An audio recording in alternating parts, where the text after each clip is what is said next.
Subhash Lakshmibai channel को subscribe करी और बेल आइकन को दबाना ना भूली। का जी गाना ठीक लागी ना? हाँ हाँ लागी, जरूर लागी, काहे ना लागी।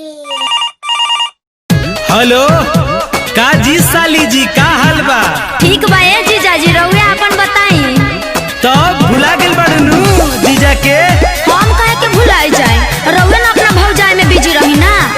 अरे भौजी हमार धन हई कि भैया के धन हई? अरे छोटे किंग सुन रे, अब दिन भरी हो चिल्लाते रहेली, लीर और भौजी बोलावे लगली। रुक जाई थोड़ा देर।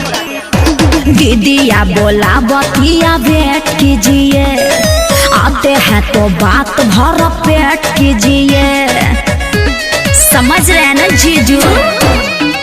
ए दीदिया बोला बतिया वेट कीजिए, आते हैं तो बात भर पेट कीजिए।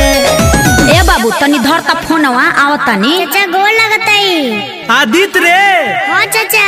तोर मौसी खिसियाइल बिया का बेटा? ना चाचा मम्मी नु बोलावतिया। खिसियाइल बाड़ी का बोलली झौसी के रे, खिसियाइल बाड़ी का बोलली झौसी के रे।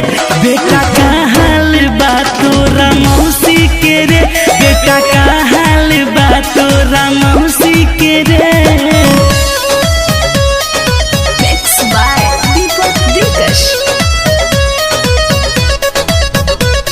हाँ बोली जीजा जी। अरे हालो चलना कहलू है, चल गलू है, कोनो बात बा का? बात का होइले सुनी। जरा तो रहे जीजा चूल्ही पैदा, एही से दीदिया करत रहे चाल। अरे त तू काहे भाग जाता रू, कहो ना अपन हाल। ठीक ठाक बाड़ू नु साली हमार, कहो ना कैसन बाटे समाचार।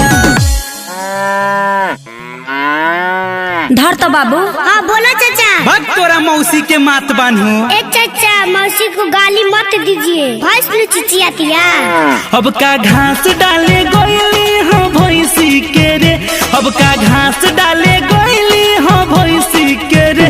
बेटा का हाल बा तोरा मौसी के रे, बेटा का हाल बा तोरा मौसी के रे।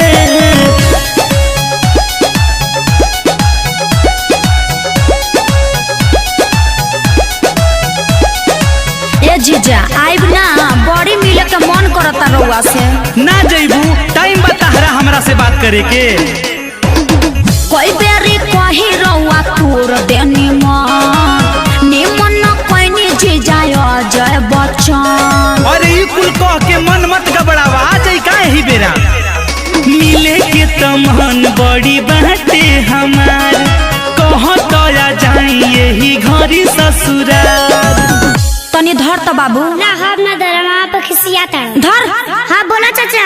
फिर का चल गईली कही रे? एजे भाई चाचा एजे। मोनू बांध ले ले कही दे अंगौछी के रे, मोनू